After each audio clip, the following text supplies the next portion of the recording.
여러분 안녕하십니까? 뉴스업 시작합니다. 베네수엘라 강진으로 인한 사망자가 최소 188명으로 늘었습니다. 구조대와 주민들이 무너진 건물 잔해 속에서 생존자 수색 작업에 나섰고 또 국제사회의 지원 움직임도 시작되고 있습니다. 워싱턴 연결합니다. 신윤정 특파원, 먼저 인명피해 집계 상황부터 전해주시죠. 네, 호르헤 로드리게스 베네수엘라 국회의장은 현지 시간 24일 발생한 지진으로 인한 사망자가 188명, 부상자는 1,520명으로 집계됐다고 밝혔습니다. 또 현재 무너진 건물 잔해 속에 200명이 매몰돼 구조 작업을 진행하고 있고 실종자는 157명이라고 발표했습니다. 이번 지진으로 발생한 이재민 가구는 3,000가구에 달하는 것으로 집계됐습니다. 발표 잠시 들어보겠습니다. 188 venezolanas y venezolanos fallecidos por la acción del terremoto. 1.520 personas heridas, ingresadas ya en hospitales y siendo atendidas. 막대한 물적 피해도 속속 확인되고 있습니다. 로드리게스 의장에 따르면 최소 250채의 건물이 파손됐고 특히 병원과 공공시설물 등 사회 기반 시설 피해가 컸습니다. 로드리게스 의장은 무너진 건물 잔해 속에서 구조 작업을 벌이고 있으며 사람들을 살려내기 위해 시간과의 싸움을 벌이고 있다고 강조했습니다. 그러면서 여동생인 델시 로드리게스 임시 대통령은 지진으로 가장 큰 피해를 본 해안가 일대를 방문해 피해 수습을 지휘하고 있다고 밝혔습니다. 다만 아직 지진 피해 집계 초기 단계인 만큼 인명피해 규모는 더 늘어날 것으로 보입니다.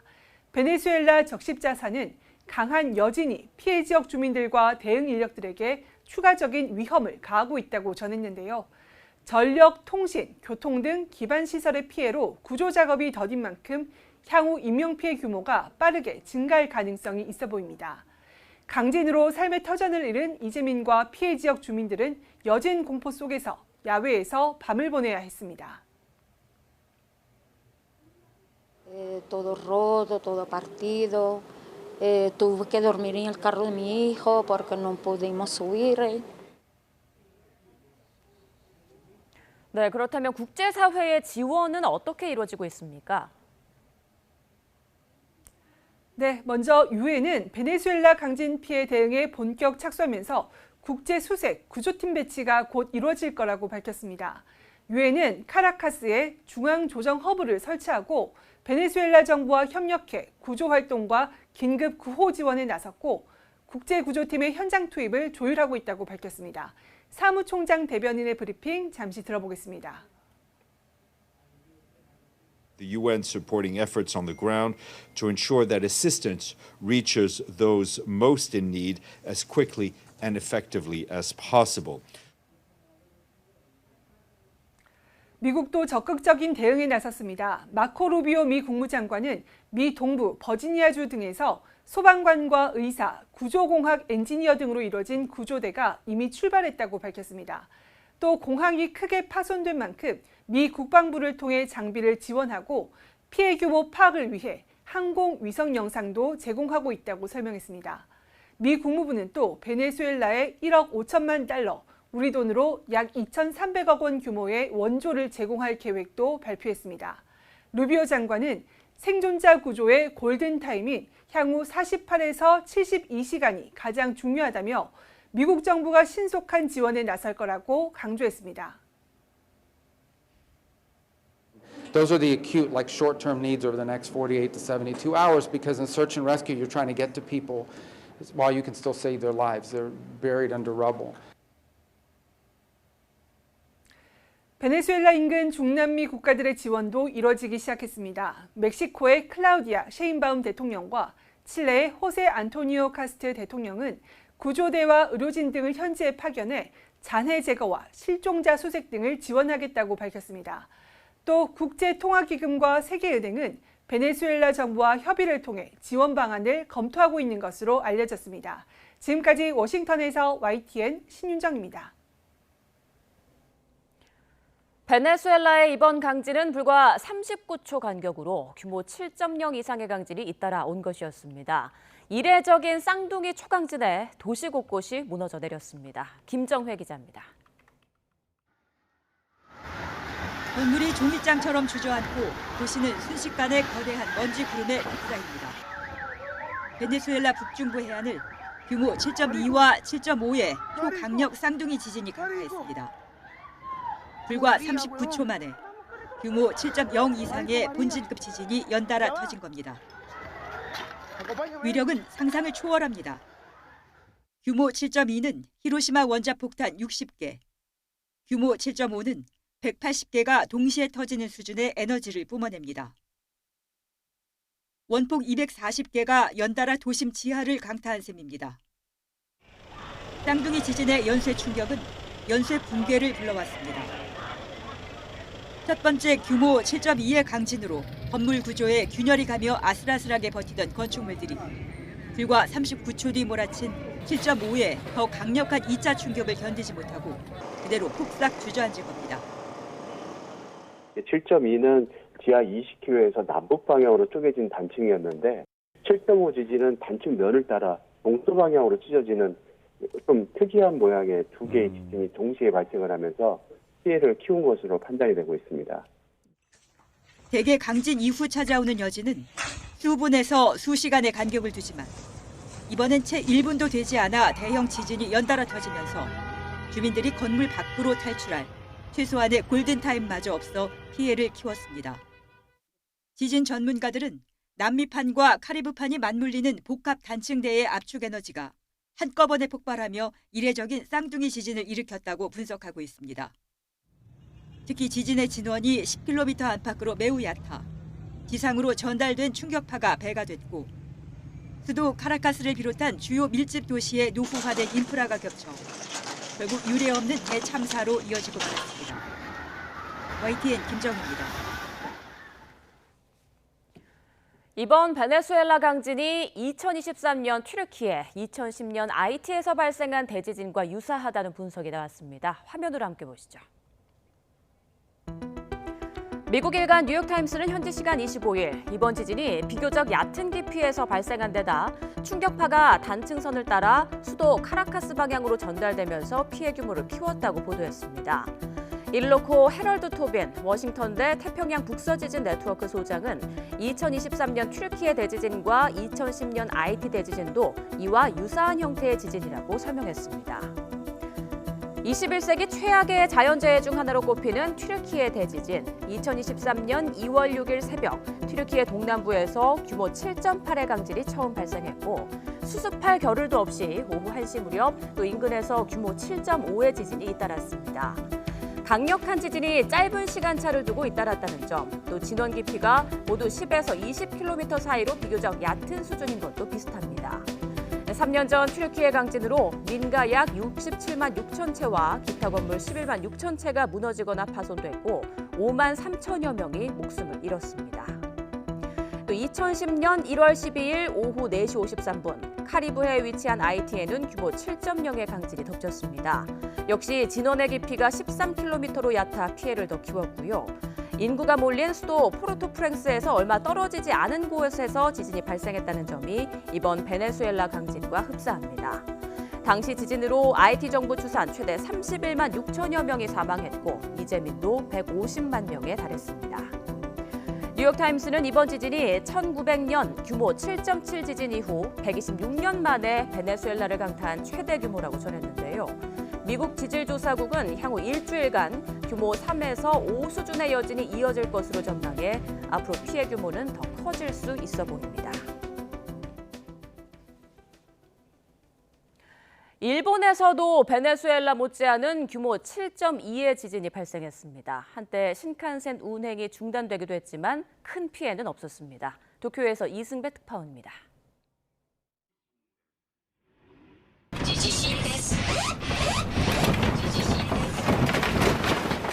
지진 경보가 울리기 무섭게 집안 전체가 요동치기 시작합니다. 의자에서 일어나 보려 하지만 몸을 가누기 쉽지 않습니다. 벽에 걸어둔 액자들은 낙엽이 지듯 우수수 떨어집니다. 이 건물은 진동에 벽 일부가 완전히 떨어져 나갔습니다. 바닥엔 파편들이 나둥굽니다. 사람이라도 지나갔다면 크게 다칠 뻔했습니다. 지진은 출근 시간대인 오전 7시 반쯤 발생했습니다. 진앙지는 일본 동북부에 있는 이와테현 앞바다, 바닷속 44km 지점이었습니다. 일본 기상청은 처음엔 지진 규모를 6.9라고 발표했다가 나중에 7.2로 수치를 올렸습니다. 바로 옆에 있는 아오모리현에서는 가장 높은 강도 6의 지진이 관측됐습니다. 500km 넘게 떨어진 도쿄 고층 건물에서도 큰 흔들림이 느껴졌습니다. 지진 여파로 JR 도호쿠 신칸센 일부 구간이 한때 중단되기도 했습니다. 부상자도 5명 나왔지만 지진 흔들림에 넘어지거나 떨어지는 물건에 머리를 맞는 등 경상이었습니다. 아오모리현 히가시도리와 후쿠시마 제1, 2원전 등에서 이상은 확인되지 않았습니다. 일본 기상청은 지진 해일 위험은 없다고 밝혔습니다. 일본 정부는 즉각 총리 관저 위기관리센터에 대책실을 설치하고 관계 부처 긴급 대응에 나섰습니다.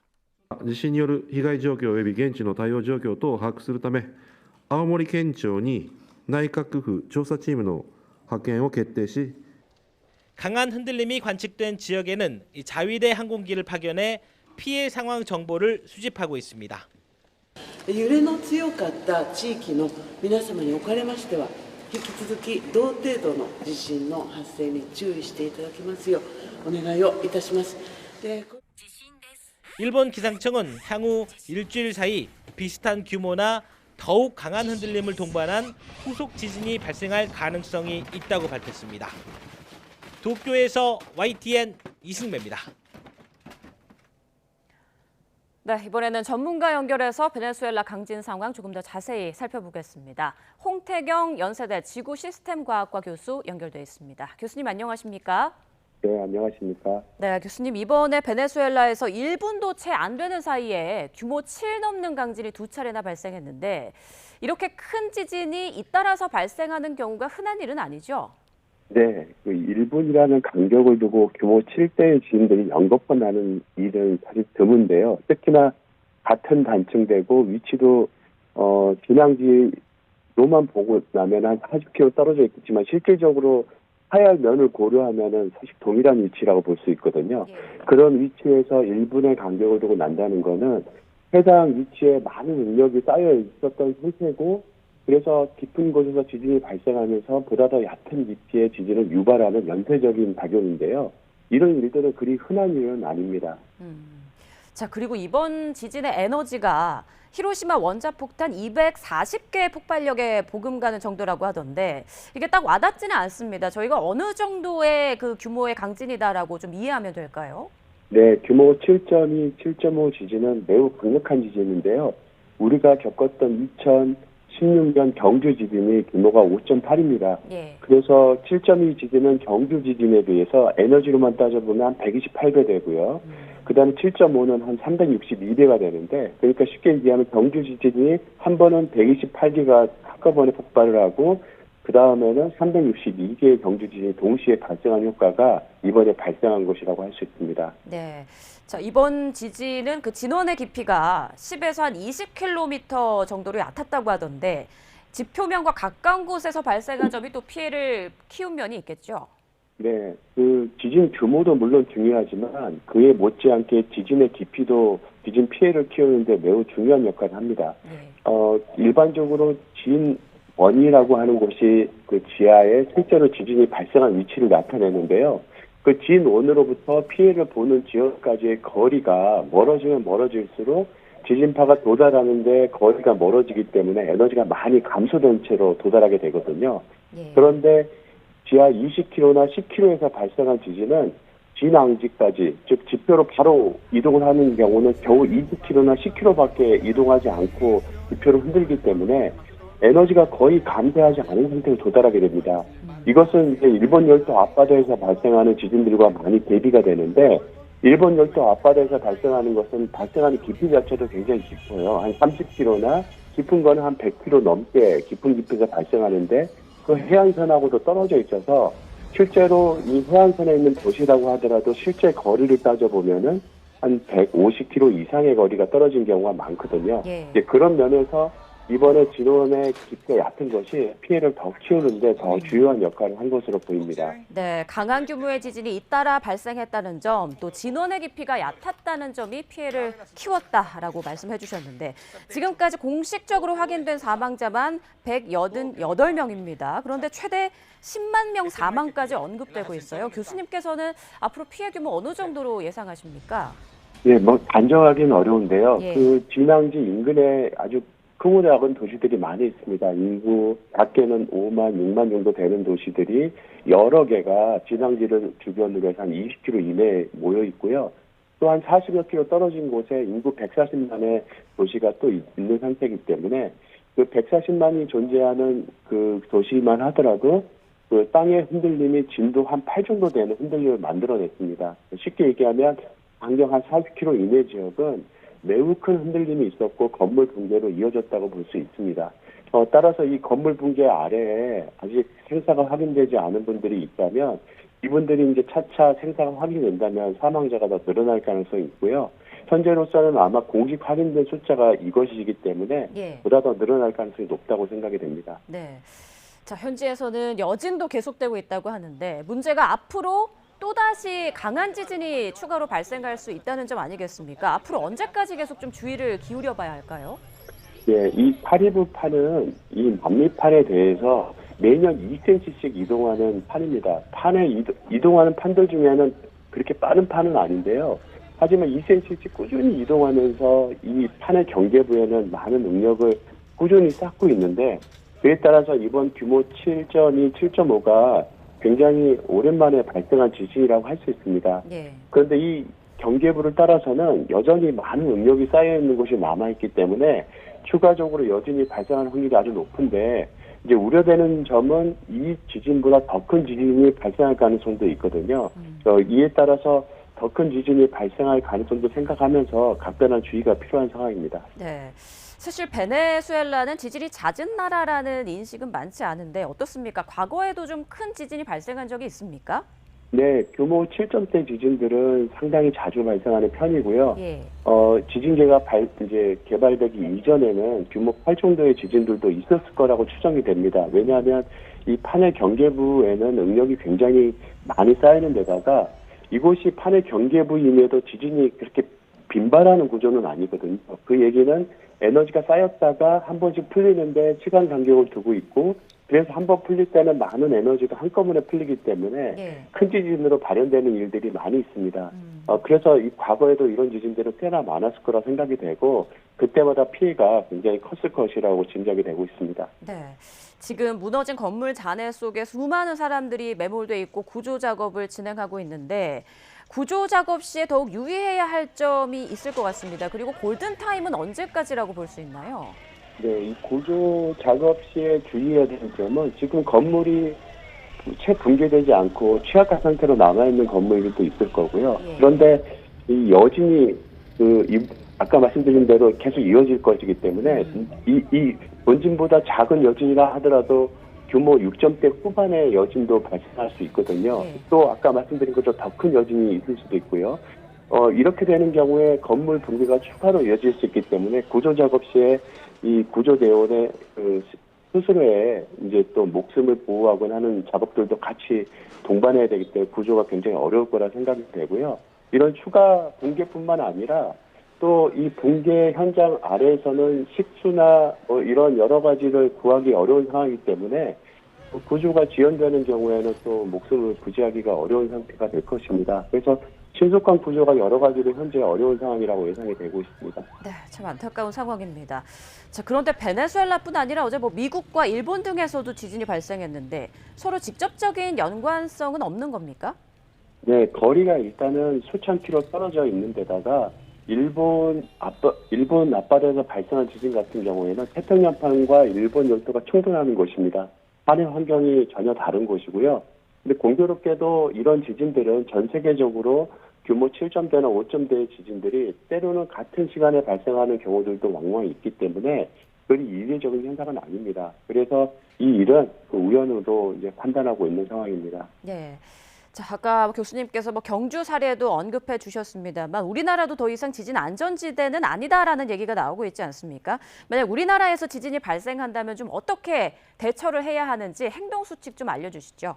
네, 우리나라 지진 같은 경우는 지진이 갑작스럽게 발생하는 사례들이 많습니다. 그 지진이 발생하기 전에 전조 현상이 있었는지를 지진 발생 후에 이제 분석을 해보면 이렇다 할 전진이 없는 상태에 갑자기 규모 5.8 지진이 발생을 했었거든요. 그래서 이런 큰 지진들이 발생하기 전에 미리 전조 현상이 없는 상황이기 때문에 발생한 직후에 시민들의 대처가 매우 중요한 상황입니다. 예. 지진이 발생하게 되면 즉각적으로 건물 밖으로 나오는 게 가장 안전하고요. 건물 밖으로 나올 때는 공터로 가야 되는데 이때 엘리베이터나 이런 것들을 활용하지 말고 계단을 활용하는 게 필요한데 건물이 크게 흔들릴 때는 사람들이 대피하는데 어려움이 있을 수 있습니다. 그래서 건물이 흔들릴 때는 일단 실내에서 책상 아래에 몸을 숨기고 있다가 건물 흔들림이 좀 안정화가 되면 계단을 이용해서 신속하게 공터로 이동하는 것이 필요한 상황입니다. 네, 알겠습니다. 말씀 잘 들었습니다. 지금까지 홍태경 연세대 지구시스템과학과 교수와 베네수엘라 강진 상황 알아봤습니다. 교수님 고맙습니다. 네, 감사합니다. 다음 소식입니다. 이재명 대통령과 문재인 전 대통령이 다음 달 초 청와대에서 만납니다. 청와대 오찬회동은 이 대통령 취임 후 처음인데요. 8월 전당대회를 앞두고 고조되던 여권 내 갈등을 염두에 둔 것으로 보입니다. 김문경 기자입니다. 청와대가 이재명 대통령과 문재인 전 대통령 간 오찬 회동 계획을 밝혔습니다. 장소는 다음 달 1일 청와대입니다.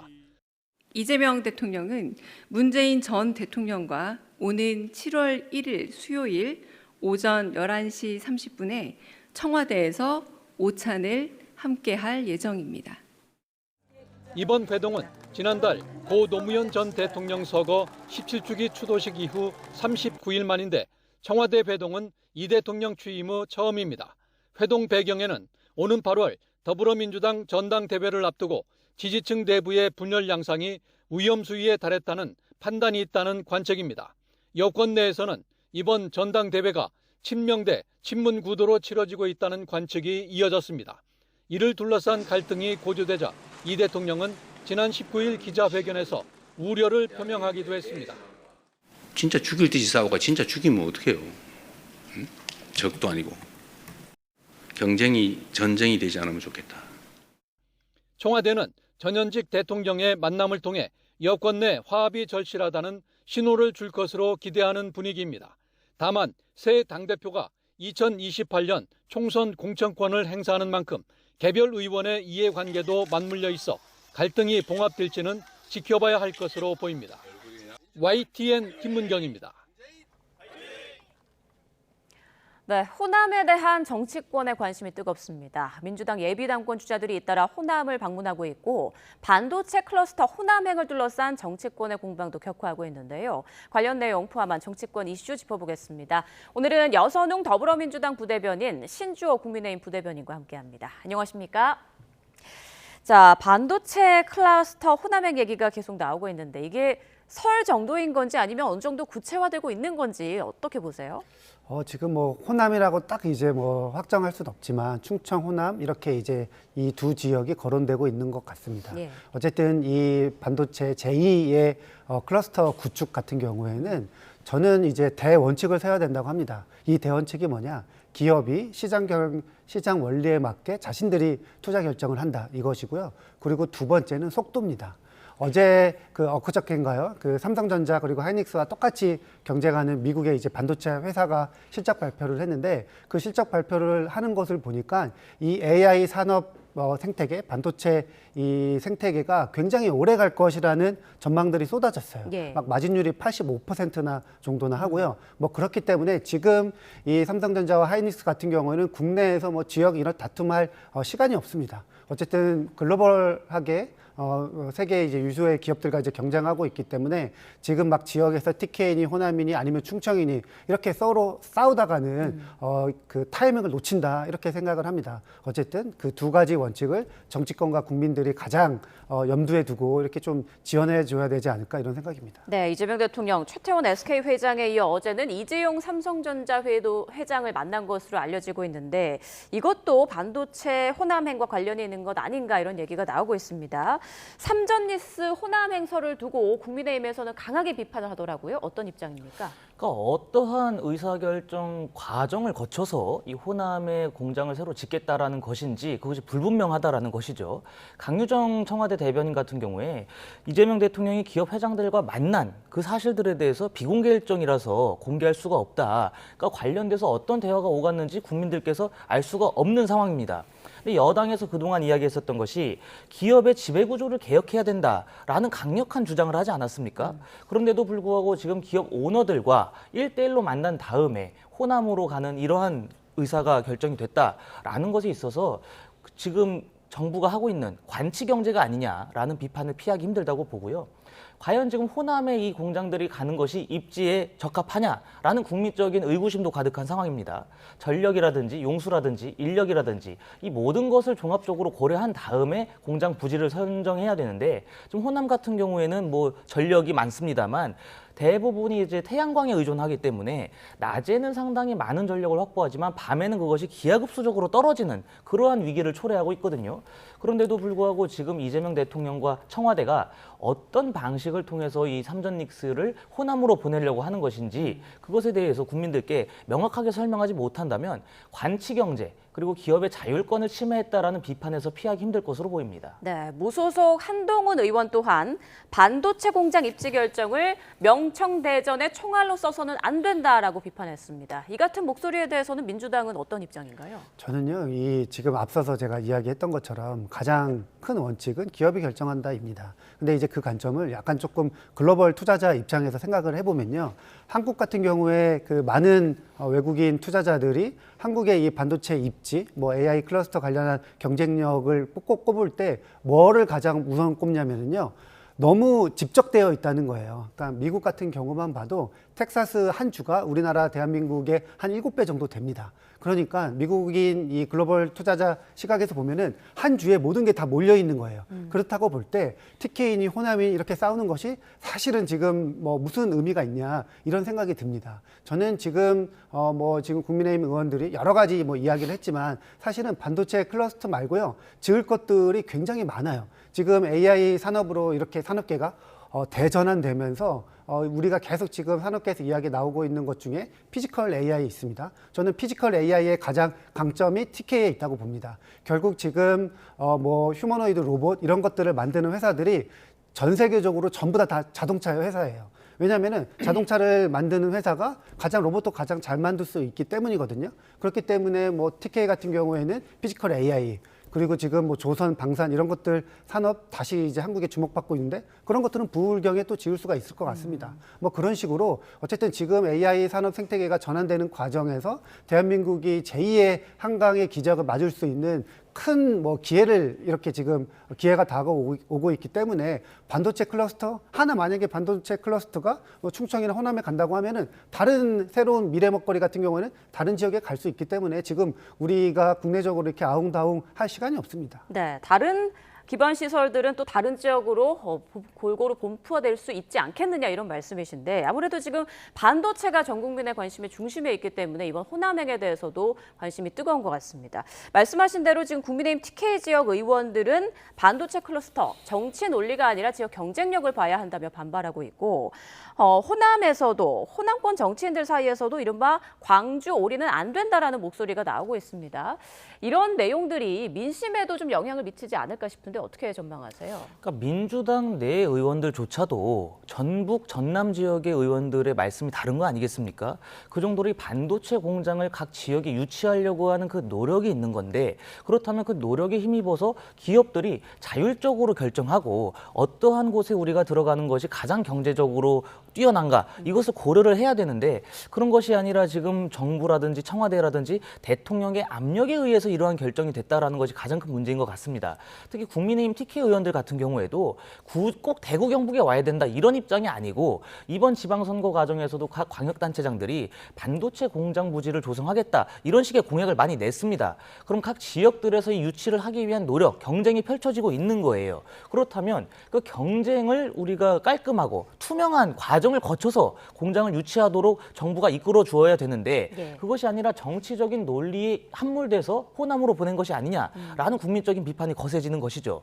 미국 같은 경우에도 미국 말씀을 해주셨는데 각 주별로 유수한 공장, 기업들을 유치하기 위해서 각 주별로 세제 혜택을 준다든지 혹은 뭐 법을 개정한다든지 그러한 노력들이 이루어지고 있습니다. 그러면 미국의 각 주의 상황에 따라서 기업들은 어디를 갈지 취사 선택을 할 수 있는 부분이에요. 각 주에서 어떠한 혜택을 주고 어떠한 우리 기업에 이런 그 경제적인 유인책을 줄 것이냐 그것들을 면밀히 따진 다음에 그 각 기업에서 최상으로 선택하는 최선의 그 결과를 맞을 수 있는 결론을 내리는 것인데 지금 이것은 그것이 아니라는 것이죠. 대통령과 기업 오너들이 골방에서 밀실에서 대통령의 압력을 받은 것 아니냐라는 그런 국민적인 비판 지점이 좀 분명히 존재한다고 봅니다. 그렇기 때문에 청와대에서 당당하다면 각 기업의 오너들과 대통령께서 어떠한 대화를 나눴는지 그것을 공개할 필요가 있다고 봐요. 그런데 그것을 지금 공개하지 못한다는 것 자체가 분명히 무언가 찜찜한 구석이 있다는 것을 방증한 것이 아닌가 싶습니다. 네. 그러니까 삼성전자 하이닉스 있잖아요. 이제 뭐 단순하게 이제 대한민국 기업 넘어섰습니다. 글로벌 기업이고요. 삼성전자 시총만 해도 전 세계 뭐 순위권 안에 드는 정말 세계적인 글로벌한 기업입니다. 저는 이 삼성전자 하이닉스가 뭐 정부가 뭐 이런저렇게 이야기를 해가지고 뭐 그런 것 때문에 절대 결정을 하지 않을 것이다 이렇게 생각을 합니다. 그러니까 제가 계속 앞서서 타이밍 말씀을 드렸었는데요. 지금 뭐 테슬라나 마이크론 뭐 이런 세계적인 유수적인 회사들 있잖아요. 글로벌하게 대륙으로 이렇게 공장을 설립하고 합니다. 그러니까 대한민국 뭐 입장에서는 삼성전자 하이닉스가 대한민국에 짓는 것이 유리하다고 판단하면은 대한민국에 지을 수 있는 것이고요. 아니면 다른 지역, 뭐 미국이라든지 아니면 유럽이라든지 이런 지역에 차라리 대한민국에 뭐 계속 정치권에서 여기 와라 저기 와라 이렇게 싸우느니 차라리 나는 해외에서 짓겠다 이렇게 해도 어쩔 수가 없는 것입니다. 그렇기 때문에 가장 큰 대원칙은 어쨌든 기업이 결정할 수 있게 정치권이 힘을 몰아줘야지 어느 지역에 맞다 이 지역에 맞다 이렇게 막 싸울 일이 아니라고 생각을 합니다. 네, 반도체가 정치권의 한 쟁점이 됐는데요. 앞으로 반도체 호남 행위 현실화가 어떻게 또 진행이 될지 그리고 이에 대한 여론은 어떻게 움직일지 계속 좀 지켜봐야겠습니다. 민주당 차기 당권 주자들의 호남 공약도 눈에 띄고 있습니다. 정청래 전 대표와 김민석 총리 어제 나란히 전북을 찾았고요. 송영길 의원도 주말에 귀국한 뒤에 전주를 찾는다고 하는데 자, 송영길 의원, 김민석 총리와 연대가 아닌 단독 완주를 할 거다라는 전망도 나오더라고요. 어떻게 예상하십니까? 그러니까 처음에는 어쨌든 이제 뭐 정청래 대표와 1대1 구도가 뭐 이른바 이제 정청래 대표가 최근에 지방선거 이전까지는 뭐 1강이었기 때문에 아무래도 그 1대1 구도를 만들어야 된다 이런 여론들이 있었던 것 같습니다. 그런데 이제 송영길 의원의 뭐 대통령과의 만남 이후로 어쨌든 뭐 내각이나 아니면 다른 역할이 아니라 전대에서 끝까지 완주하는 것이 아니냐 이러한 조금 분석들이 좀 나오고 있는 것 같아요. 실제로 지금 뭐 당내 이제 전대를 앞둔 당권 당대표 후보 여론조사 지지율을 보면은 뭐 세 분 다 이제 다 뭐 비슷하게 나온다고 이제 보여질 수 있거든요. 그렇기 때문에 송영길 의원의 뭐 완주 아니면 전당대회에서 어떤 포지션을 할 것이냐. 지금 뭐 상황을 보면은 정청래 대표를 굉장히 비판을 하고 있습니다. 송영길 의원 같은 경우에는 뭐 지방선거 때부터 당대표의 역할에 대해서 좀 비판적인 시각을 가지고 있었는데 뭐 그런 구도들이 전당대회에 어떤 영향을 미칠지는 계속 조금 지켜봐야 될 것 같습니다. 네, 자 이런 가운데 이재명 대통령이 다음 달 1일 문재인 전 대통령과 청와대에서 오찬을 갖기로 했습니다. 이 대통령이 먼저 요청한 것으로 알려지고 있는데 지금 이 시점에서 만남을 놓고 여러 가지 해석이 나오더라고요. 국민의힘은 어떻게 보고 있습니까? 이재명 대통령께서 또 꼼수를 부리시는구나라는 생각을 안 할 수가 없습니다. 이재명 대통령이 정치적으로 본인이 압박을 받거나 무언가 압력에 직면했을 적에 꼭 문재인 전 대통령을 찾아가거나 만나곤 했습니다. 2024년 총선 때 비명행사 공천이 논란이었죠. 근데 그 비명행사 공천 이후에 문재인 전 대통령을 만나러 평산을 찾아갔었고 또 마찬가지로 본인을 향해서 일극체제 아니냐라는 비판이 일었을 때도 문재인 전 대통령을 만났습니다.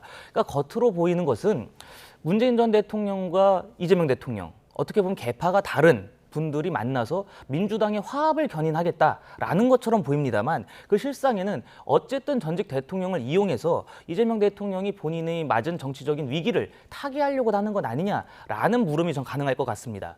그렇지만 이번 지방선거 과정에서 친문 혹은 반명 그리고 친청, 반청 이러한 계파 갈등이 극심한 상황이기 때문에 그런 것들을 전직 대통령과 현 대통령이라고 하는 국가 지도자들 사이에 무언가 이 갈등을 봉합해보자, 우리가 나서서 이 이상으로 가면 안 된다라는 경고를 민주당에 주자라는 것처럼 보입니다만 제가 보기엔 결국에 문재인 전 대통령이 이재명 대통령한테 이용당하는 꼴밖에 안 된다. 결국에 전직 대통령을 이용해서 본인이 더 큰 당을 향한 장악력의 그런 것들을 보여주려고 하는 목적 같아서 상당히 좀 안타깝게 보고 있습니다. 네, 이재명 대통령 정치적 위기를 타개하기 위해서 꼼수를 부리는 거다라는 의견을 주셨는데 어떻게 생각하세요? 지금 전당대회를 앞두고 우리 민주당 여권 내에서 지금 이른바 약간 좀 갈등 양상이 굉장히 가열되고 있는데요.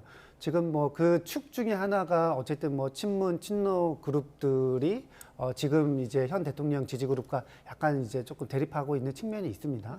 그 지지층들이요. 근데 그러한 이러한 뭐 이렇게 갈등들이 사실은 여권에 전혀 도움이 되고 있지 않거든요. 그러니까 뭐 지방선거 이후로도 사실은 지금 민주당 지지율 그렇게 좋지는 않습니다. 뭐 그런 것들을 볼 때 이재명 대통령께서 어쨌든 여권의 내부 분열을 조금 염려하면서 이런 문재인 전 대통령 만나면서 그 지지층들끼리 서로 싸우지 말자 뭐 이런 이야기를 조금 그런 메시지를 좀 발신하려고 하시는 것이 아닌가 이런 생각이 들고요. 지난번에 기자회견에서도 대통령께서 말씀을 하셨잖아요. 지금 뭐 죽일 듯이 싸우지 말자 이런 말씀을 하셨는데 그런 것들의 좀 연장선상에 있다. 그래서 저는 매우 타이밍 좋고 좋은 이러한 뭐 만남이다 이렇게 좀 해석을 하고 싶습니다. 네, 민주당에게 하나 더 여쭤보겠습니다. 보안수사권 폐지가 당권 구호가 됐다는 지적이 나오고 있습니다. 김민석 총리는 보안수사권 폐지가 정부 입장이라면서도 정부와는 따로 밝히지 않겠다고 전했고 정청래 전 대표는 보안수사권 폐지 재연절 이전에 확정돼야 한다라고 말을 했거든요. 앞으로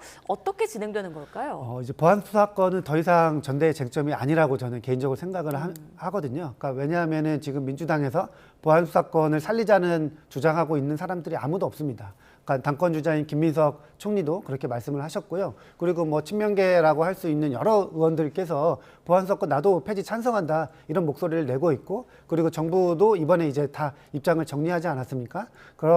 그렇기 때문에 이제 보안수사권 가지고 당내에서 약간 이제 분열되는 양상은 많이 줄어들지 않을까 이렇게 이제 전망을 하고요. 그리고 이제 약간은 좀 안타까운 것이 정청래 대표가 지금 정부 입장과 뭐 이른바 자기가 경쟁하고 있는 상대 후보도 보안수사권 관련해서 본인과 똑같은 목소리를 내고 있는데 정청래 대표가 거기서 한 발 더 나아가가지고 갑자기 이제 시기를 말씀하고 계세요. 예. 뭐 지금 뭐 아쉽다라든지 지금 정부가 국회에 보안수사권 관련 논의를 뭐 떠넘겼다 이런 표현들을 하고 계셔서 상당히 조금 불안하고 우려스럽다 이런 말씀 드리고 싶습니다. 대통령은 앞서 아주 제한적으로 보안수사권 유지가 필요하다라는 언급을 했었는데 그 부분은 어떻게 되는 걸까요? 그때 이제 대통령께서도 결과적으로 마지막에 최종적으로는 국회에 수기에 맡기겠다 이렇게 말씀을 하셨기 때문에 어쨌든 국회에서 제1당인 민주당이 보안수사권 관련해서 단일된 이제 입장을 내고 있기 때문에 뭐 대통령의 말씀도 어쨌든 국회가 그렇게 결정해주면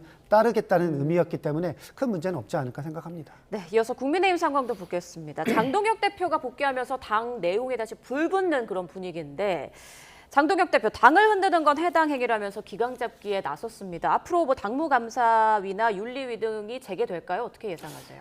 그런 징계 정치, 숙청 정치는 쉽지 않을 겁니다. 지금 장동혁 대표의 리더십이 사실상 붕괴했다라는 평가가 당 안팎에서 강하게 나오고 있는 상황인데 그러한 상황에서 지금 만약에 당 구성원들을 향해서 기강을 잡겠다라는 명분으로 징계를 내린다거나 혹은 윤리위 그 과정을 거치게 되면 더 큰 반발이 일어날 겁니다. 그리고 그것에 대해서 분명히 그 엄청난 역풍에 직면을 할 것이기 때문에 저는 현실적으로 쉽지 않다고 보고요. 좀 기강을 잡겠다라고 말씀을 하셨는데 저 개인적으로는 좀 이해가 안 되는 측면이 많습니다.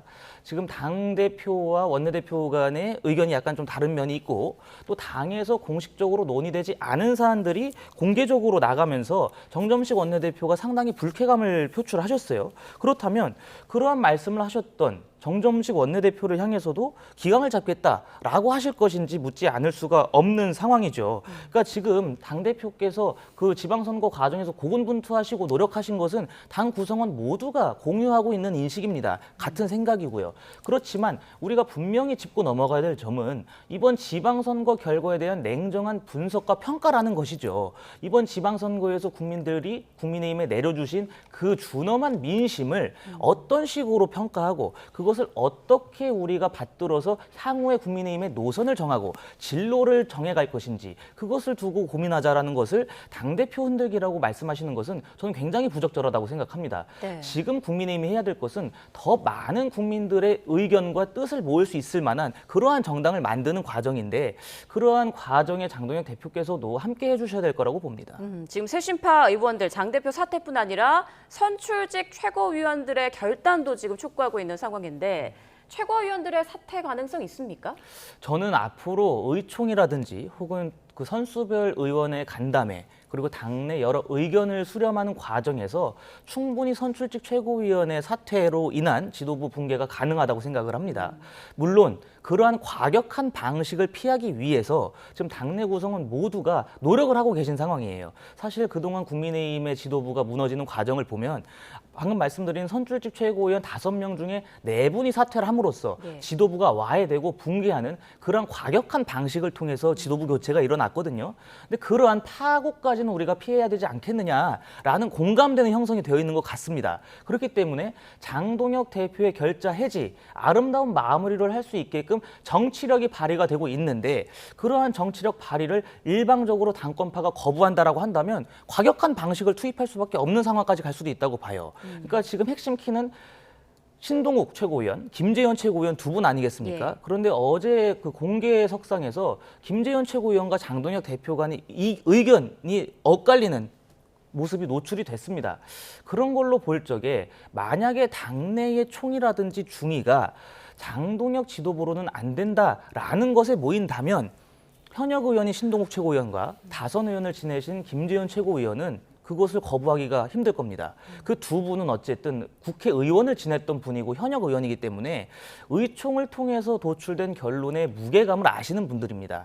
당 구성원들이 어떠한 생각을 갖고 있는지 그 지점들을 캐치해서 그것을 따라갈 가능성이 좀 크다고 봐요. 그렇기 때문에 저희가 최후의 수단으로 선출직 최고위원이 사퇴하는 과격한 방식을 통해서 지도부를 붕괴시킬 수는 있겠습니다만 그 전에 정치적인 해법을 모색할 때라고 보고 장동혁 대표의 결단이 필요한 시점이 점점 다가온다고 봅니다. 네, 장동혁 대표가 결단을 할지 아니면 최후의 수단까지 갈지 앞으로 국민의힘 상황도 보겠습니다. 자, 어제 한성숙 총리 후보자 인사청문회 첫날이었죠.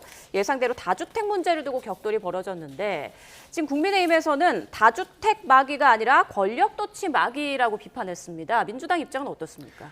작년에요. 한성숙 총리 후보자의 그 장관 인사청문회가 있었습니다. 그때와 쟁점이 똑같아요.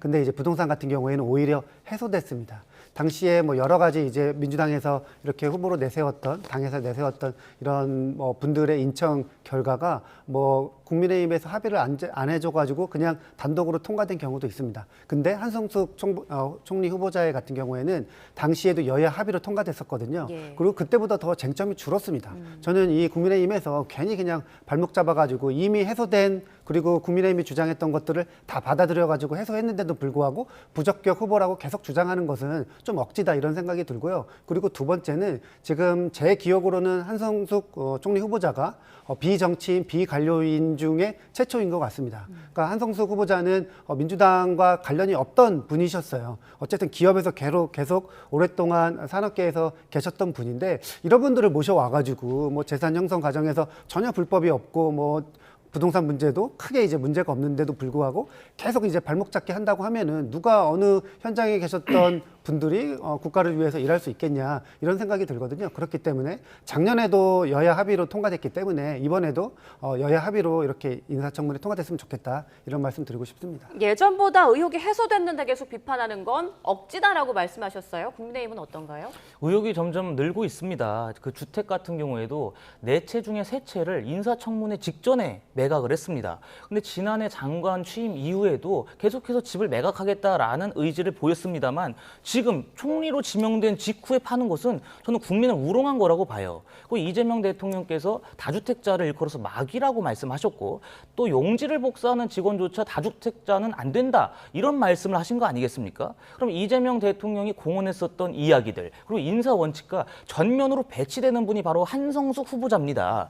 그런데도 불구하고 지금 민주당이 증인 참고인도 한 분도 채택하지 않고 이런 식으로 청문회를 이끌어 간다는 것 자체가 민주당이 독자적으로도 한성숙 후보자의 인준이 가능하다라는 오만한 발상이라고 저는 봐요. 그러면서 말씀하시는 것들이 이번 시세 차익을 통해서 20억이 발생했는데 그중에 5억을 기부했다. 이거는 굉장히 칭송에 마땅하다라는 말씀을 하셨는데요. 저는 그거는 눈 가리고 아웅하는 격이라고 봅니다. 국민을 기만하는 거예요. 진작에 팔 수 있었던 집들을 이제야 판다라고 하는 것은 결국에 총리가 되기 위해서 내가 집을 팔았다라는 비판을 피하기 힘들죠. 게다가 한성숙 후보자 같은 경우에는 장관 시절에 모두의 창업 같은 문제도 있고 그러니까 도덕적이라든지 뭐 능력적이라든지 그 어느 것 하나 합격점을 줄 수 없는 낙제생에 불과한 분을 총리로 임명해 놓고서 이런 식으로 청문회를 통과시킨다라고 한다면 저는 국민들이 엄청난 비판을 하실 거라고 봅니다. 제가 하나 이제 조금 사실을 좀 바로잡으면요. 그 한성숙 후보자의 가장 이제 뭐 문제가 됐던 잠실 아파트 같은 경우에는 5월 9일 이전에 팔았습니다. 그것도 계속 정부에서 5월 9일 양도세 부과 이전에 팔아라. 그런 시책에 조금 맞춘 결과이다 이렇게 생각을 하고요. 그 아파트 가격도 그게 한 60억 정도 합니다. 지금 시가로. 그런데 그게 8억 정도 다운시켜가지고 팔았어요. 그리고 그 나머지의 이 시세 차익이라고 하고 있는 부분도 20년 동안 부동산을 소유한 부분입니다. 그렇기 때문에 국민의힘 주장은 약간 좀 무리하지 않나 이런 생각입니다. 네, 오늘도 한성숙 총리 후보자 청문회가 이어질 전망인데 또 여야 간의 격돌이 예상되고 있습니다. 두 분 말씀은 여기까지 듣죠. 여선웅 더불어민주당 부대변인, 신주호 국민의힘 부대변인과 함께했습니다. 고맙습니다.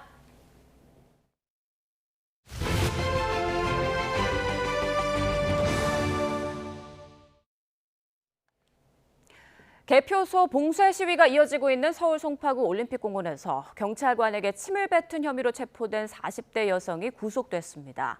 경찰은 개표소 출입문을 끝까지 막아섰던 여성에 대해서도 출석을 요구하는 등 시위 관련 불법 행위에 엄정 대응하겠다는 방침입니다. 조경원 기자입니다. 흰색 원피스를 입은 여성이 꼿꼿한 걸음으로 마스크로 얼굴을 가린 채 법정으로 향합니다.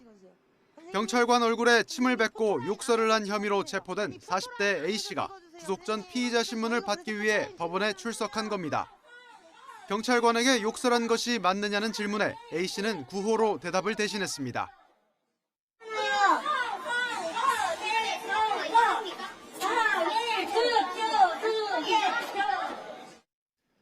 법원은 공무집행 방해 등 혐의를 받는 A씨에 대한 구속영장을 발부했습니다.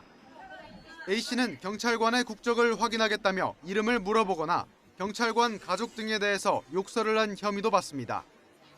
A씨의 신병을 확보한 경찰은 범행 동기와 경위를 보다 자세히 조사한 뒤 조만간 검찰에 넘긴다는 방침입니다. 지난 16일 체육단체의 경기장 진입을 끝까지 막아선 혐의를 받는 30대 여성에 대한 수사에도 속도가 붙고 있습니다. 경찰이 이 여성의 신원을 특정하고 출석을 요구하면서 조만간 소환 조사도 이뤄질 전망입니다. 경찰은 이 여성을 포함해 체육단체들의 업무를 방해한 혐의를 받는 3명의 신원을 특정하고 또 다른 6명에 대해서도 수사하고 있습니다. 이 밖에 봉쇄 시위 현장에서 발생한 폭행이나 명예훼손 등 불법행위 30여 건에 대해서도 경찰은 모두 엄정하게 수사한다는 방침입니다. YTN 조경원입니다.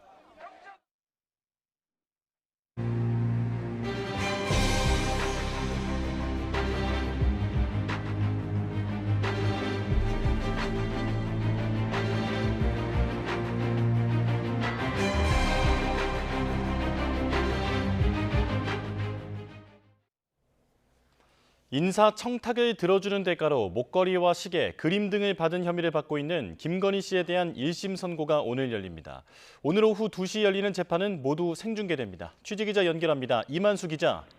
네, 사회부입니다. 네, 재판 소식 전해주시죠. 네, 매각 매직 혐의를 받는 김건희 씨에 대한 선고는 오늘 오후 2시 서울중앙지방법원에서 열립니다. 김 씨에게 금품을 제공한 혐의로 함께 재판에 넘겨진 이봉관 서희건설 회장, 최재형 목사 등에 대한 선고도 함께 나옵니다. 법원은 민중기 특검팀과 방송사 등의 신청을 받아들여 1심 선고 공판 과정 전체를 생중계하기로 결정했습니다. 네, 김건희 씨가 받는 혐의가 꽤 많은데 한번 정리해 주시죠. 네, 김건희 씨는 남편이 대통령이라는 점을 이용해 금품과 함께 인사청탁을 받은 혐의가 적용됐습니다. 그런데 목걸이부터 시계, 금 거북이까지 김건희 씨가 받은 것으로 의심되는 금품이 꽤 많습니다. 먼저 이봉관 회장에게 지난 2022년 맞사위 인사청탁과 함께 반클리프 아펠 목걸이, 티파니 브로치, 그라프 귀걸이 등 1억 원이 넘는 귀금속을 수수한 혐의를 받고 있습니다. 또 지난 2022년에는 이배용 전 국가교육위원장에게 265만 원 상당의 금거북이를, 로봇계 사업가에게는 3,900만 원가량의 바쉐론 콘스탄틴 손목 시계를 받은 혐의도 적용됐습니다. 특검은 또 김건희 씨가 최재형 목사에게 청탁과 함께 540만 원 상당의 디올 가방, 그리고 지난 2023년에는 김상민 전 검사에게 1억 4천만 원가량의 이유한 화백 그림을 받았다고 판단해 모두 기소했습니다. 네, 특검은 징역 7년 넘게 구형했죠. 네, 김건희 특검팀은 지난달 결심 공판에서 김건희 씨에게 징역 7년 6개월을 선고해달라고 요청했습니다. 당시 특검팀은 김건희 씨가 통상적인 친교 관계라면 도저히 주고받기 어려운 고액의 귀금속과 미술품, 명품 시계와 가방 등을 지속적으로 수수했다고 지적했습니다. 이어 대통령의 영향력을 거래 대상으로 삼는 매관 매직 행위로 단순한 개인 비위 차원을 넘어서 국가 권력의 공정성과 청렴성 등에 대한 국민 신뢰를 심각하게 훼손했다고 비판했습니다. 특검팀은 김 씨가 헌정사에서 찾아보기 어려울 정도로 중대한 부패 범죄를 저지르고도 반성하지 않고 있다면서 엄벌이 불가피하다고 강조했습니다. 반면 김건희 씨는 금품은 받았지만 구체적인 청탁은 없었다면서 혐의를 부인하고 있는데 오늘 재판 결과가 주목됩니다. 지금까지 사회부에서 YTN 이만수입니다. 김건희 씨의 1심 선고 형량은 재판부의 알선수재죄 판단이 가장 중요한 근거가 될 것으로 보입니다.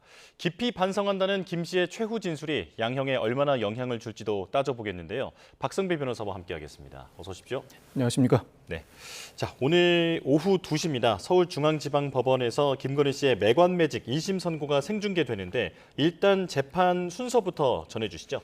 형사 재판인 만큼 이유부터 상당히 상세하게 낭독하고 나아가서 주문 선고에 이르게 됩니다. 이 사건의 경우에는 김건희 씨 외에도 관련된 여러 공동 피고인들도 존재합니다. 이에 따라서 김건희 씨 선고 외에도 관련된 공동 피고인들 선고까지 뒤이어 진행하게 된다면 생각보다 상당 시간이 소요될 수 있습니다. 그렇지만 특정범죄가중처벌법상 알선수재 혐의, 김건희 씨의 경우에는 단일 범죄 혐의를 받고 있는 만큼 각 범죄 혐의별로 구체적인 사실 설시 외에 추가적인 설시가 이어지지 않는다면 지나치게 길어지지 않을 가능성도 점쳐지고 있습니다. 무엇보다 공무원의 직무에 속한 사항 알선에 관하여 금품을 수수했는지, 실제 금품이 오고 갔는지, 나아가서 특정한 청탁이 있었는지 여부 순서로 상세한 이유가 언급되고 나아가서 이에 따른 형량까지 양형 이유를 언급하는 과정에서 주문이 선고될 것으로 전망됩니다. 예. 그렇다면 법원이 생중계를 허용한 배경은 어떻게 됩니까? 김건희 특검법상 여타 일반 형사재판과 달리 특검이나 피고인의 신청이 있을 경우에 특별한 사정이 없는 한 중계 방송을 허가해야 합니다. 특히 이 사건의 경우에는 공공의 이익과 사회적 관심이 상당히 높다 보니 유사한 판결에서도 특검이 이미 기소한 사건의 경우에는 적어도 선고만큼은 일반적인 생중계를 허용해 왔습니다. 다만 앞서 윤 전 대통령의 평양 무인기 사건의 경우에는 선고가 불허되었는데, 즉 선고 생중계가 불허되었는데 이는 국가 안전 보장과 관련된 부분입니다. 이 사건은 그동안 국가 기밀을 이유로 공판도 비공개로 진행돼 왔던 만큼 선고를 전격적으로 공개할 경우에는 국가 안전 보장에 심대한 위해를 끼칠 우려가 있어 특별히 비공개하였고, 이와 같은 특별한 재판이 아닌 이상 특검이 기소한 사건은 거의 다 선고만큼은 생중계해 왔다고 할 수 있습니다. 애초에 선고 중계는 특검법에도 명시된 내용이다라는 말씀이시고요. 자, 김건희 씨는 반클리프 목걸이, 바쉐론 시계, 그리고 디올 가방 등 1억 원의 그 뇌물을 수수한 혐의를 받고 있습니다. 그런데 뇌물죄가 아닌 알선수재죄가 적용이 됐는데 이유가 뭡니까? 뇌물죄가 적용되기 위해서는 공무원이 각종 금품을 수수해야 합니다. 공무원 단독으로 각종 금품을 수수하지 않았다고 하더라도 민간인 신분인 김건희 씨의 경우에는 공무원과 공모하는 형태로 뇌물죄를 저지를 수는 있습니다. 이 사건의 경우에는 김건희 씨가 적어도 윤 전 대통령과 공모하였다는 사실이 전제되어야 하는데 윤 전 대통령과의 공모관계는 입증에 어려움이 있었던 것으로 전망됩니다. 물론 사전수뢰죄라고 해서 직무에 관한 청탁을 받고 그 이후에 공무원으로 재직할 경우에 처벌하는 조항이 따로 있긴 합니다만 적어도 직무에 관한 청탁을 받을 당시부터 윤 전 대통령과의 공모가 이루어져야 합니다. 그렇지만 이와 같은 전체적인 구조를 짜기에는 한계가 있었던 것으로 보이고 참고로 이에 따라 이 특검이 김건희 씨에 대해서 특가법상 알선수재 혐의로 기소하면서 뇌물죄 수사는 경찰에 넘긴 바가 있습니다. 최근 경찰이 관련 수사를 진행한 결과 윤 전 대통령을 최재형 목사의 디올 가방을 김건희 여사가 받았음에도 불구하고 관련된 신고를 하지 않았다는 청탁금지법 위반으로는 송치했는데 뇌물죄에 대해서는 불송치 결정을 내렸습니다. 여전히 윤 전 대통령과의 공모관계를 입증하기에는 난점이 있었다는 의미라고 할 수 있습니다. 예, 이게 계속 문제가 되고 있는 지점인데 영부인을 아무리 대통령의 부인이라고 하더라도 공무원으로는 볼 수 없다라는 게 지금 현행법의 해석인 거죠? 현행법상으로는 공모관계가 입증되지 않는 한은 뇌물죄로 기소하기에 상당한 난점이 따릅니다. 물론 청탁금지법에 따르면 공무원의 배우자도 관련 금품을 수수하여서는 안 되고 네. 관련 금품 수수 사실을 공무원이 알았을 경우에는 즉각 신고해야 할 의무가 있습니다. 그렇지만 그보다는 상당히 중하게 처벌하는 뇌물죄의 경우에는 당사자인 공무원이 직접 가담하거나 적어도 공범관계가 엄격하게 입증되어야 공동으로 뇌물죄로 처벌할 수 있는 구조라고 할 수 있습니다. 예. 김건희 씨는 친분에 의한 의례적 선물일 뿐이라면서 대가성을 부인하고 있는데 이 알선수재죄가 성립될 거라고 보십니까? 알선 수재죄 상당 부분이 성립될 가능성이 높아 보입니다. 크게 5가지 사실관계가 존재하는 사건입니다. 이봉관 회장으로부터 맞사위 인사 청탁 명목 등으로 반클리프 아펠 목걸이를 받은 혐의, 이배용 전 국가교육위원장으로부터 임명 등 청탁 명목으로 금거북이를 받은 혐의, 서성빈 사업가로부터 로봇게스 관련 사업 청탁 명목으로 손목 시계를 받은 혐의, 김상민 전 부장검사로부터 공청 관련 청탁을 받고 이유한 화백 그림을 받은 혐의, 최재형 목사로부터 관련된 공무 관련 청탁을 받고 디올 가방을 받은 혐의를 받고 있습니다. 물론 상당 부분에 대해서 김건희 씨는 부인하고 있는 상황입니다. 일단 금품 수수가 이루어지지 않았다는 주장을 전면에 내세우고 있고 금품 수수가 이루어졌다고 하더라도 일체의 청탁이 존재하지 않았다는 취지의 주장을 후속적으로 취하고 있는 형태라고 할 수 있습니다. 일부 혐의에 대해서는 이미 유죄 판결이 선고된 사안도 있습니다. 김상민 전 부장검사의 경우에는 이유한 화백 그림을 건넨 혐의에 대해서 1심에서는 무죄 판결이 선고되었지만 최근 항소심에서는 그 결론을 뒤집혀서 유죄 판결이 선고된 바가 있습니다. 이에 따른다면 이 사건 김상민 전 부장검사 관련 부분은 유죄가 선고될 가능성이 상당히 높아 보입니다. 그렇지만 일부는 무죄 판결이 선고될 가능성도 점쳐지는 것이 사실입니다. 예를 들어서 이봉관 회장이나 최재형 목사로부터 받은 금품과 관련해서는 첫 공판기일부터 재판부가 어떤 명목으로 금품을 수수하였다는 것인지 청탁에 대한 입증이 부족하다는 지적을 한 바가 있습니다. 네. 충분히 그동안 증인신문 과정을 통해서 특검이 구체적인 현안에 대한 청탁이 존재하였는지 입증을 해내지 못한다면 청탁이 존재하지 않았다는 이유로 알선수재죄가 무죄로 귀결될 가능성이 점쳐집니다. 나아가서 일부 혐의, 예를 들어 이봉관 회장으로부터 귀걸이를 받았다는 혐의로 기소가 되었고 나아가 이배용 전 국가교육위원장으로부터 금거북이를 받았다는 혐의로 기소가 되었는데 네. 이배용 전 위원장의 경우에는 앞서 김건희 씨가 고가의 화장품을 전달하고 선물 차원에서 즉 답례 의미로 받았다는 취지의 주장을 하고 있습니다. 이 주장이 받아들여진다면 금품 수수가 독자적으로 존재하지 않았다는 이유로 무죄 판결이 선고될 수도 있습니다. 예. 지금 김건희 씨의 입장은 안 받았다.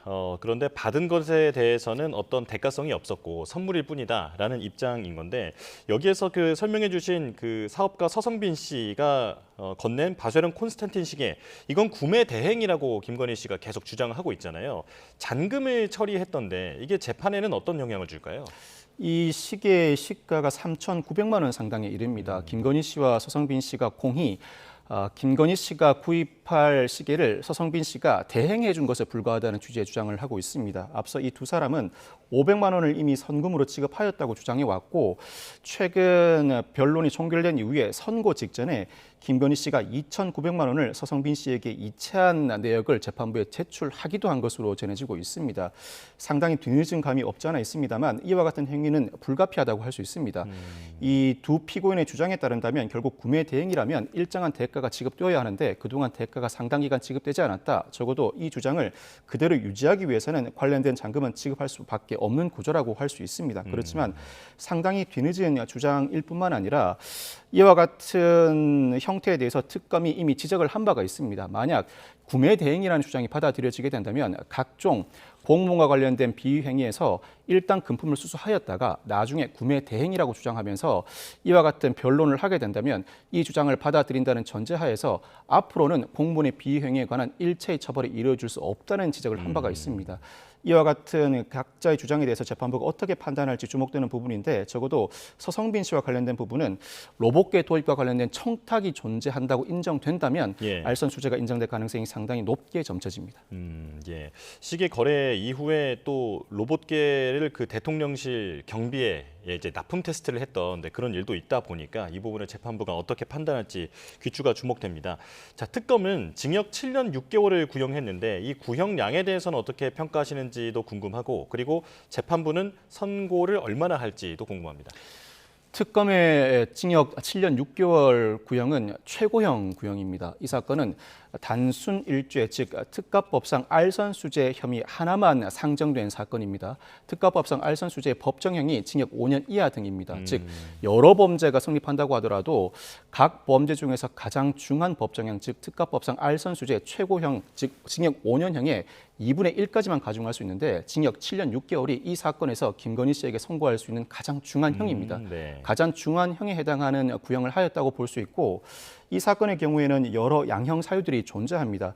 양형 가중 사유라고 한다면 알선 행위라고 할 수 있는데 실제로 특가법상 알선 수재죄가 일컫는 청탁을 받고 금품을 수수한 이후에 실제로 김건희 씨가 각종 이권 사업에 개입해서 알선 행위를 하였다고 재판부가 받아들인다면 물론 특가법상 알선 수재와 관련된 알선 행위에는 별도 처벌 규정이 존재하지 않지만 중대한 양형 가중 사유로 삼을 수 있습니다. 한편으로는 적극적인 요구를 하지 않고 오히려 금품을 제공하는 측에서 적극적인 요구를 하고 김건희 씨가 수동적으로 응한 정도에 불과하다든가 실제로 금품을 반환하였다는 주장이 받아들여진다면 일부 감형 사유로도 삼을 수 있습니다. 그렇다면 이 사건의 경우에는 총 5가지 알선 수재 행위라고 할 수 있는데 이 혐의들이 모두 인정된다는 전제 하에서라면 양형 기준상 징역 5년 전후가 선고될 가능성이 상당히 높아 보입니다.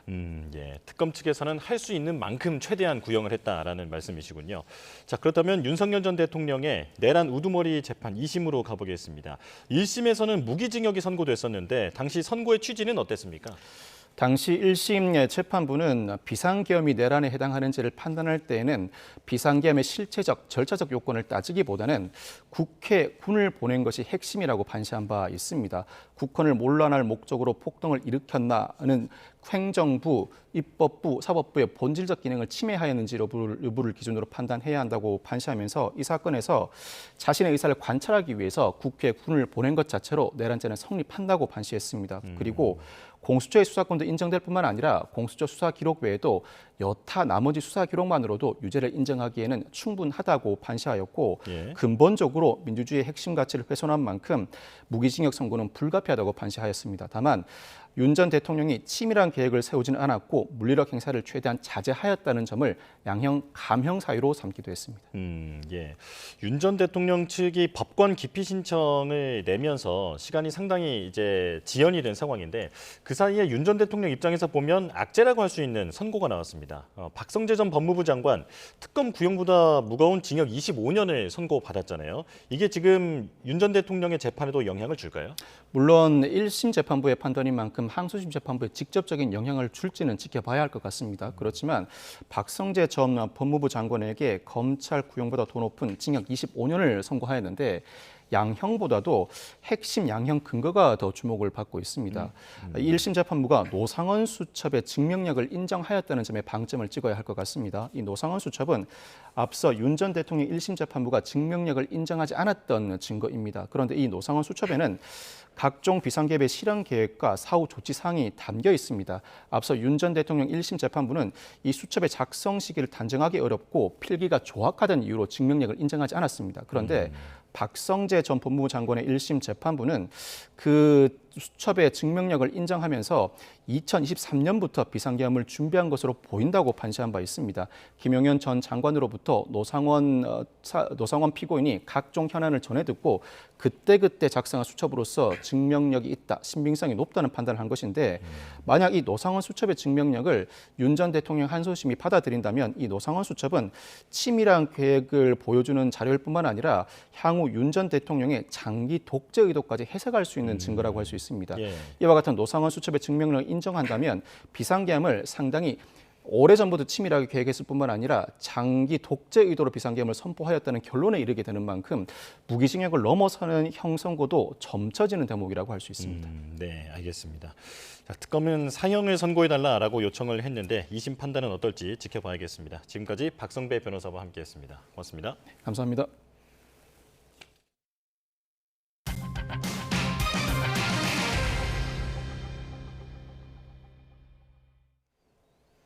구윤철 부총리 겸 재정경제부 장관이 전기와 가스요금 등 주요 공공요금을 하반기에 동결하겠다고 밝혔습니다. 또 오늘 발표 예정인 7차 석유 최고 가격과 관련해서는 현행 수준에서 인하하지만 석유류 소비자가 가격이 안정화될 때까지 제도를 유지한다고 말했습니다. 구 부총리는 정부 서울청사에서 비상경제본부 회의 겸 경제관계장관 회의 겸 민생물가특별관리 관계장관 태스크포스를 주재하고 이 같은 방안을 밝혔습니다. 정부는 민생경제 안정과 회복에 총력을 다하는 한편 중동전쟁 이후 경제 정상화와 재도약을 본격 준비하고 있다며 중동전쟁과 우리 경제 상황을 면밀히 점검해 비상대응 조치를 단계적으로 조정해 나가겠다고 밝혔습니다. 반도체 특수와 비규제 지역 효과 등으로 경기도 동탄의 아파트값 급등 형상이 이어지고 있습니다. 지난 5개월 동안 누적 상승률이 11.4%에 이르는데요. 서울 아파트값도 상승세가 확대됐고 특히 서울의 전셋값은 12년 8개월 만에 최고 상승률을 보였습니다. 이승은 기자의 보도입니다. 경기도 화성시 동탄의 역세권 아파트입니다.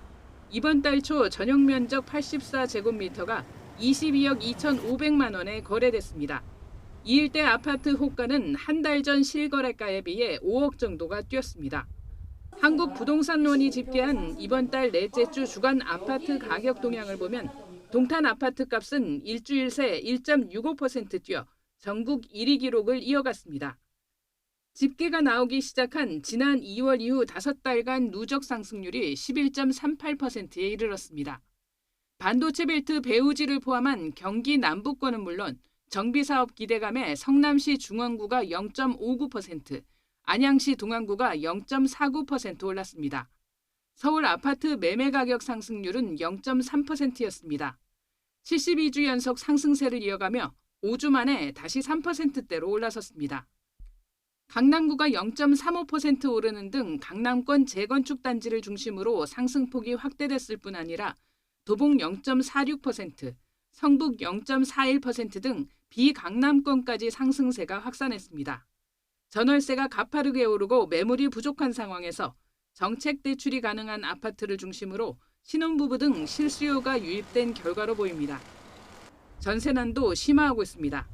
서울 전셋값이 한 주 전보다 0.35% 오르며 2013년 10월 셋째 주 이후 최고 상승률을 보였습니다. 성동과 성북이 0.55, 구로가 0.54% 올랐습니다. 경기 지역 가운데서는 동탄이 0.53%, 광명이 0.4%로 높은 상승률을 보였습니다. 매물 고등난과 가격 상승과 전세 대출 이자 이런 것들이 모두 높아지고 있고요.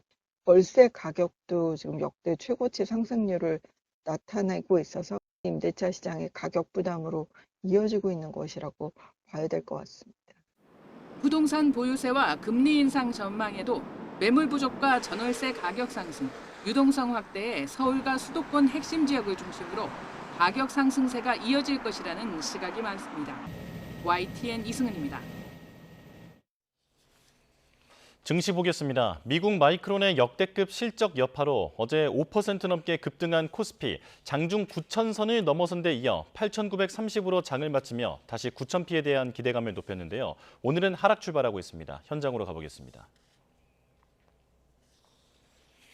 간밤 뉴욕 증시에서 애플이 메모리 반도체 가격 상승을 견디지 못하고 제품 가격을 올리겠다고 밝혔는데요.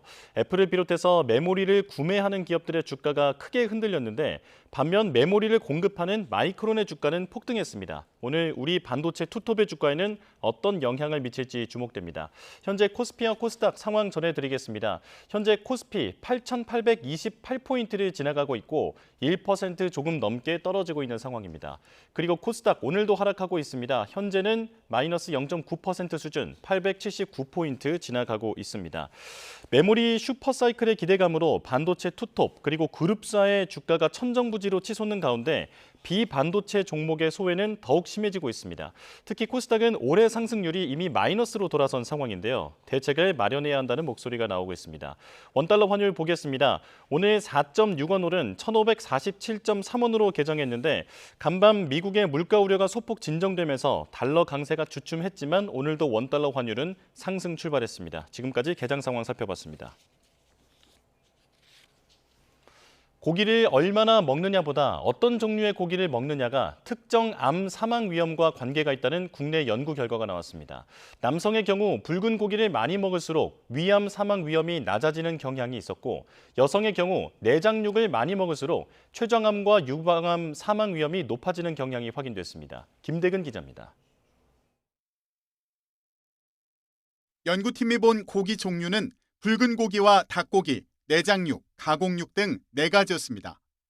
이 고기들은 섭취량에 따라 1에서 4분위로, 가공육은 섭취군과 비섭취군으로 나눴습니다.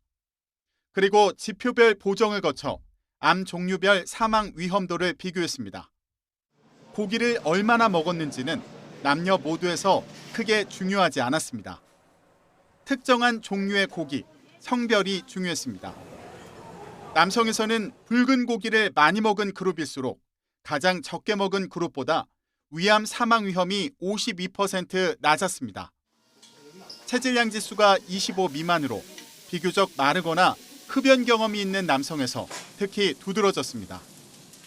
여성에서는 내장육을 비교적 많이 먹은 그룹이 가장 적게 먹은 그룹보다 유방암 사망 위험이 2.57배, 췌장암 사망 위험은 1.83배 높았습니다. 60세 이상, 체질량 지수 25 미만, 비흡연 여성에서 더 뚜렷이 보였습니다. 연구팀은 살코기보다 간이나 곱창 같은 내장육에 중금속이 더 많이 들어있을 수 있고 지방 함량도 높아 췌장이나 유방처럼 나이가 들수록 지방이 축적되기 쉬운 장기에 문제를 일으켰을 가능성이 있다고 분석했습니다. 그래서 지방 조직에 좀 더 축적되고 그럴 수 있는 물질, 또 거기서 여성이고 나이 드시고 그리고 체질량 지수가 작은 사람들이 좀 더 영향을 받았다 하고 나오거든요. 내장육 섭취와 암 사망률 상승의 연관성이 보고된 건 이번이 처음입니다. 남성의 경우 붉은 고기가 위암 사망 위험 감소와 함께 나타난 배경으로 가공육보다 수육이나 구이 중심의 섭취를 하는 우리 식문화를 꼽은 점도 주목됩니다. 연구팀은 이번 연구가 관찰 연구이므로 육류 섭취와 암 사망률 사이에 직접적인 인과관계를 단정하기는 어렵고 조리 방법이나 장기적인 식습관 변화를 반영하지 못한 한계가 있어 추가 연구가 필요하다고 밝혔습니다. 이번 연구 결과는 영양 식이 분야 국제학술지 프론티어스인 뉴트리션 최근호에 실렸습니다. YTN 김대근입니다. 오늘은 어제보다 날이 더 더워집니다. 우선 아침에는 서울 기온이 17.2도로 선선하게 출발했는데요. 한낮 기온은 29도까지 올라서 어제보다 5도나 높겠습니다. 오늘 전국 하늘 대체로 맑게 드러나겠습니다. 다만 낮 동안 자외선이 무척 강하겠고요. 해안가를 중심으로는 너울성 파도가 높게 일겠습니다. 또 동쪽 지방을 중심으로는 오후 한때 대기 불안정으로 인해 5에서 20mm의 소나기가 지나겠습니다. 오늘 내륙을 중심으로는 한낮 더위가 나타나겠지만 동해안 지역은 선선하겠습니다. 서울 29도, 광주 30도, 속초는 22도 선에 머무르겠습니다.